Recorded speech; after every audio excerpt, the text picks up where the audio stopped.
Downtown here in our community is celebrating a 20-year milestone as executive director at ASU Gammage. So this morning, the curtain rises in her honor.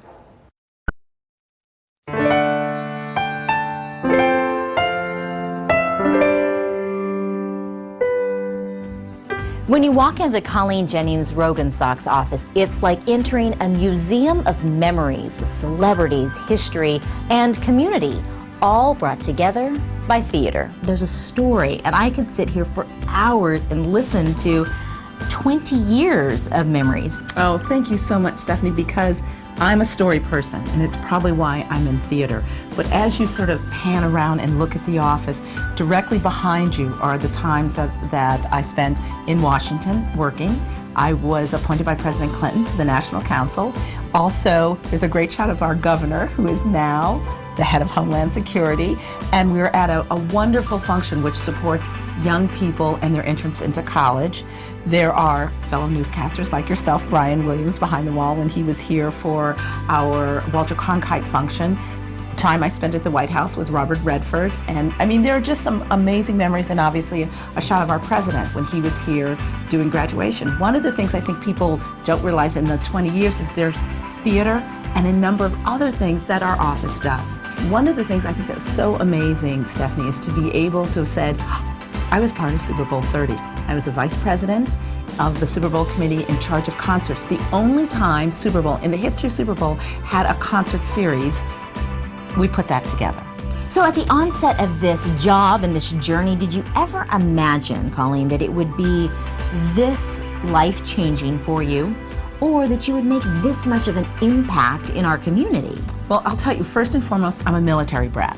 So being an Air Force brat, one of the first things you do is you move a lot, and you move every 3 years. So to think I was going to be anywhere for 20 years is phenomenal to me personally. But to also come into a community that embraced me immediately and think these are things that will be great for all of us in a community, and then to see those things come to fruition.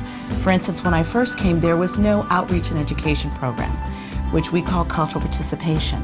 We now have over 35,000 school children a year who get perhaps their only art experience with us through ASU Gammage. We have, over the past 4 or 5 years, worked with military families whose loved ones are deployed and in war-torn countries.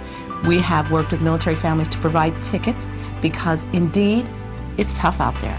And when you're a military family, there's not a lot of money for extras. As we talk, you say that you have people now, 20 years later, saying, I want to go to Tempe, and you say, are you kidding? No, absolutely, positively. In fact, to be Arizona's only Tony voter, I mean, when you talk about life-changing, it meant I see some 68 plays and musicals during the course of the year, and I save all the programs so I can remember what's going on. Do you ever pause, Colleen, and go, I have been part of that. I have been leading the direction and the path for that. You know, Do you ever allow yourself? I actually spend so much time in two places, in the present and in the future, that I don't allow myself that time to reflect. What I try to do with the staff is try to have a time to celebrate our accomplishments, but there's always the next big thing. I always feel like I am in the process of evolving and learning.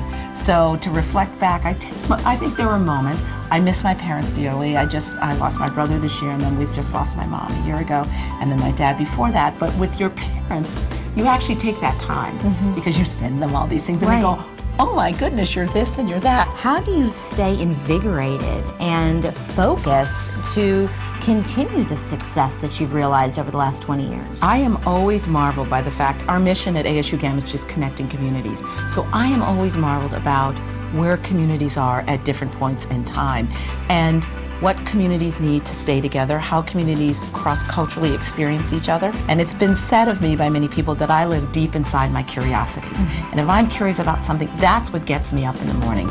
And the passion of theater always gets me up. It is never boring. People say, what's your favorite time? My favorite time in life is when the theater goes dark and everyone is waiting for a communal experience. It's my church.